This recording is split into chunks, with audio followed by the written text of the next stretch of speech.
Igbo bụ Igbo, mma mmanụ. Asị m ka ụbọchị nke taa pụtara mana na anyị mma.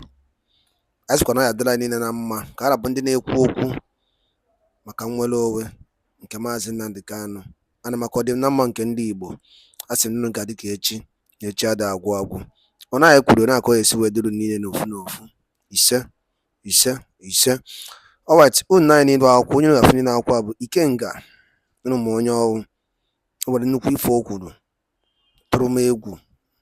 As in, I really enjoys his speech so much. Nsi mgbada m egosi ụmụ Chineke ka fa gee. Chetakwa na ya dị eme hate speech does ka ị gee ya bụ ife tinye alụ gbasịta maka ife nwanne anyị nwoke bụ Ikenga Ugochi na-enye kwuru n'ilu akwụkwọ a gbasịta maka 1 hope ụzọ dị mma and the insecurity ihe bidoro ya and then Maazị Simon Ekpa ọ gasị ife ihe okwu gasị ịdị aha mma achọ ka unu gee ya bụ ife unu ga-esi ya ọ na-agbakwa mbọ drop your own comment maka ife anyị na-eme bụ kwuo uche gị gbasịta maka ife nọ n'ilu akwụkwọ ife a ka anyị na-eme then kwuo uche gị gbasịta maka ife a Ikenga kwugasị n'ime akwụkwọ a n'ilu akwụkwọ anụwa ọ ife ziri ezi ma ife ga-adị maka eme drop ya on the comment below. All right, over to you my brother, over to you sir. Build bridges of unity. How do we have a Nigeria that every component part will feel included? That inclusiveness is very, very important because the feeling of exclusion is fueling the agitation. The feeling of exclusion is fueling the belief that separation is the only way to have a solution. So having said that, it brings us to the issue that you raised about the lawmakers in the South. That was what necessitated Honorable Ginger Onwusibe to make that amendment to the motion on the floor that day on the issue of Nnamdi Kanu, which the Speaker said he's going to rule on another day. But the point there is that now the 2 federal high courts have given judgment that there is no case against him, and the other appeal court have also ordered for his release. I felt that these things escalated because of the approach adopted by former President Buhari. But we have this strong confidence that President Bola Tinubu, going by his inaugural message that he will build bridges of unity, he will run an inclusive government, will have to take a second look to the matter and then exercise his constitutional powers in bringing early resolution of this problem. And also, like you also said, there is an infrastructural collapse, which is also a problem. Most of our roads are no longer impassable, not just in Idato, but every part of Southeast. Then the recent one that is killing us now is the ecological problem. The farmland are going away, the houses are collapsing, people can no longer freely move because almost 30% of our land mass have been taken over by erosion.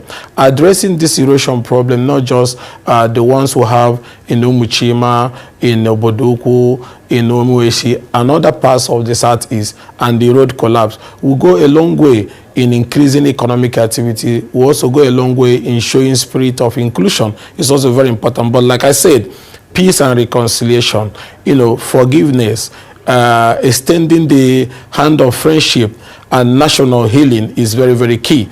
It's very important that we go back to the table to address the remote causes of this agitation.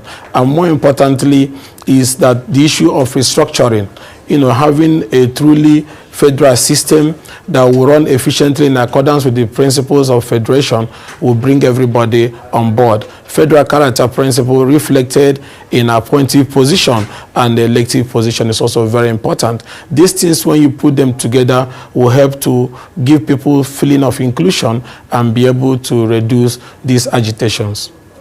Well, at the local level, recently we had a case of Senator Ifeanyi Ubah from Enewi North, representing Anambra South in the Senate, coming out and directly challenging Simon Ekpa and also leading some groups of persons to make sure that, nobody sits at home, particularly according to him in Anambra State. But I would like to know, other lawmakers from the Southeast, the effort by Senator Ubah, is it a solo effort, or there is collaboration among lawmakers from the Southeast working in concert with the governors in the affected states in the entire Southeast to make sure that, you know, there comes an end at the local level to this sit-at-home, which IPOB has denied having a hand in?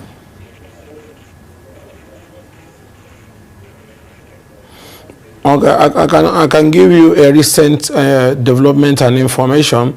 That is the Ohaneze Ndi Igbo, the parent body of the Igbo Social Cultural Organization, especially the Secretary General, who has sent message across to lawmakers. That was yesterday, all the members of the House of Representatives and the Senate, and to come together to have a closed-door meeting. And top on that agenda is also the security situation in the Southeast and the infrastructural collapse. And I want not to comment on this matter because we're having a meeting today, and at the end of that meeting, there will be far-reaching decisions that is going to be made. I need to inform you also that lawmakers in the Southeast are working together, especially at the House of Representatives, where we have started meeting on how to form a common position in tackling all these challenges. That was what necessitated what Honorable Ginger Onwusibe did on the floor of the Parliament at the last adjourned sitting, that for us to move forward, that the President should also, as the father of the nation, consider a political approach in handling the Nnamdi Kanu issue, so that there can be enabling conducive atmosphere for the ultimate discussions and negotiation that will bring about lasting peace. Well, you talked about roads. Are you aware that FEMA, the federal agency in charge of road maintenance, only recently said, oh, within the next 6 weeks, you know, hundreds of federal roads will be fixed, and the damage is because of rainfall. Do you consider that satisfactory, that within 6 weeks, all these federal roads linking states, about 11 states, will be fixed in 6 weeks? When we had the news, it was a welcome development. But, you know, most times, it's not the first time we are hearing this, but we have this confidence that because this is a new administration, that we should believe what FEMA just said. Because the problem is across every part of this country, especially in Southeast. And we welcome the statement by FEMA, and we'll be watching, because 6 weeks is not too far to see them move to ensure that these roads are, you know, maintained for easy movement of goods and people. Okay, let's go back to the Nnamdi Kanu matter. A couple of days ago, we had Mr. Lieutenant Ojukwu, that's Dim Ojukwu's brother, and he came here and he spoke about the matter, and he talked about sort of like a forum where leaders can come together and go meet President Tinubu and talk to him about the Nnamdi Kanu matter. What's your take on this? What do you think is going to be the best approach? No, I think meeting the president is very, very important. Our governors, our lawmakers, captains of industry and businessmen and all the different social cultural interest group is very, very important. I agree to that. We advocated for that under President Muhammad Buhari, a follow-up to the Mbazulika Amechi visit, where he requested the president to grant him the last wish of releasing Mazi Nnamdi Kanu to him. So this visit is also important for other areas that needs to be sorted out before you go into the full discussion of letting him to go home. Because not just letting him to go home, there's other conversations that also is going to be discussed. So at the level of the House of Representatives, we have started meeting, and in the coming days, we're going to have full-blown meetings on this particular issue. The most important thing is that let's just stop at this point and leave who is right and who is wrong, and say, how do we move forward? How do we restore feeling of inclusion? How do we restore feeling of togetherness? How do we restore an atmosphere that will allow economic activities to grow? Because this economic activity that is being destroyed, they pay taxes to federal government, so government is losing revenue at the same time, and people are losing their means of livelihood. That is very important that permanent solution is brought to bear on this particular matter. If we continue the legal part, at the end of the day, this might escalate this matter and take it so long. There are so much powers that the president have under the Constitution with which he can use to bring this matter to a close end within the shortest possible time. But like you said, the meeting is very important so that leaders from the Southeast can sit with the president to find a common ground towards resolving these issues. The most important thing is that we want peace in the Southeast. Everywhere is devastated. Erosion is killing us. Infrastructure has collapsed. And then we cannot even sleep. Houses are being burned. People are being killed. This is not good. So any leader that wants the progress and unity of Nigeria definitely will open his doors to see all stakeholders come in to find a lasting solution. And I have this belief that the present administration, going by what they say, that they will run an inclusive administration and they will ensure that there's unity across all parts of this country, will consider the release of Mazi Nnamdi Kanu a critical step towards that part of finding a lasting peace and solution. Let me ask you, what's your assessment of the efforts being made by some of the governors in the Southeast with regard to the challenge of insecurity? Because they are the guys on the ground there. And I know that at least 2 of the governors, has come forward to say, 2 of them have come forward to say, we don't want sit at home in this state. We want peace in this state. But what's your assessment? I know the governor of Anambra and the governor of Enugu State seem to be making some efforts.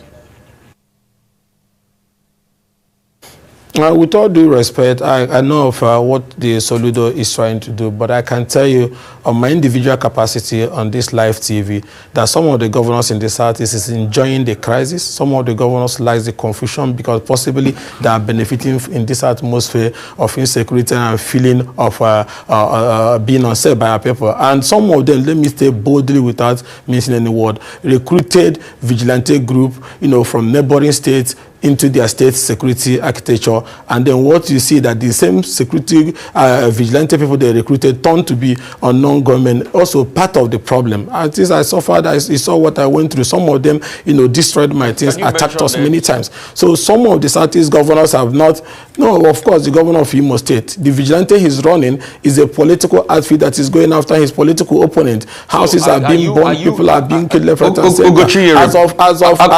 Wait a minute, let's just get this right. Yes. Are you saying categorically that the governor of Imo State is the ones that brought in the vigilante that is disrupting the peace and causing the sit at home in the states? Are you saying that on camera because you will be made account for that statement? Are you saying that and confirming that the governor of Imo State is one of those causing the problems in the Southeast?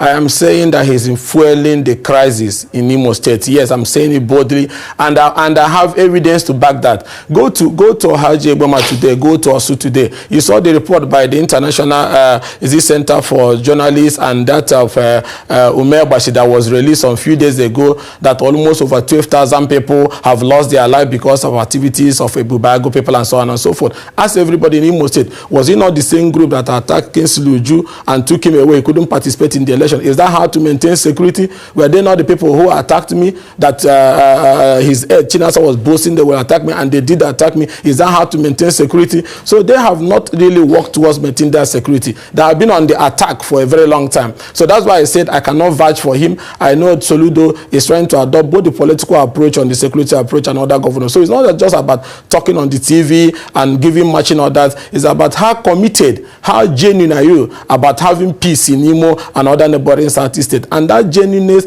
and that commitment, you cannot see it from him, I can tell you boldly. Because all that we have gone through, even during the election, they were the ones that were used to do 27/27 magic at the House of Assembly election, where they were carrying ballot boxes and shooting at people. This evidence is everywhere. You can ask anybody in Imo is here, and I'm telling you, all of us will have it. So then he's not committed. Some are committed, but him is not committed about it. And that is why I will even tell you here, because you have asked this question, that I may not even be attending the meeting that is being called today. The reason why I will not even attend it is that you cannot call that meeting and call it in the government house, Imo State Governor's Lodge, because he has not expressed commitment to resolving these issues. Okay. He's actually after those who does not agree with him. So if we want lasting solutions of these matters, then we have to be genuine about it. Honorable Ikenga, okay, you are singling out the governor of Imo State because of the losses you suffered, because of the experience you had as a result of the democratization of violence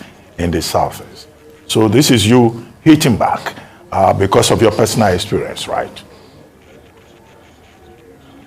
No, I think that is what you are getting out of what I said.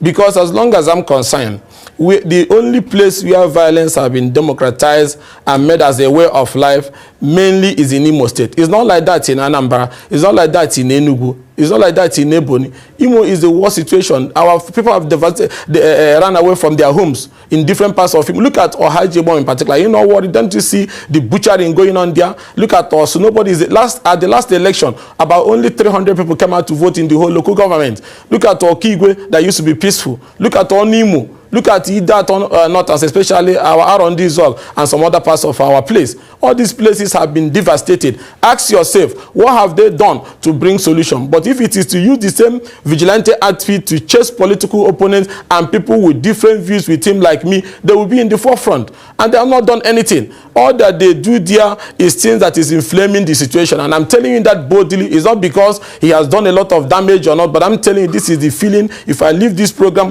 call somebody else from Imo and you hear the same thing. Okay, so you've been able to pinpoint one governor. You said some governors. Who are the other governors causing chaos, using their own vigilante to disrupt the peace in the southeast? Who are the other governors? I'm going to talk mainly on the one I know very well. And Imo is the one I know very well, and I will stop at that. So you are saying it's only one governor out of all the governors in the southeast that is using their own private vigilante to uphold the sit at home, right? Are these, can I also ask you this question? All right, and the by Dalon Linen, Consensus, and if I name any lapo, Ununa, Una Fugo Nife Ikenga, Nimo State, Unanugi Fokud, Bastamaka, Yedia, Ninterview Mediana, Allies News. A decade no ya bife, Owatakasaka, ebe dị iche iche mmachọkwa ndị wee tinyekwa alụ ka efunichele ndị Biafra n'ife Ikenga kwuru n'elu akwụkwọ a. Gịnị ka ị chere n'ihe ahụ o kwuru? Ọ bụ na ife dị mma, ideela ya na comment section below and also share it. Once again, this is Eastern News 24, ebe na-ewetara unu ozi dị oke mkpa from ihe ọbụla na-eme na ana Igbo and the entire world. Daalụ niile na ụmụ Chineke, ka emesịanụ.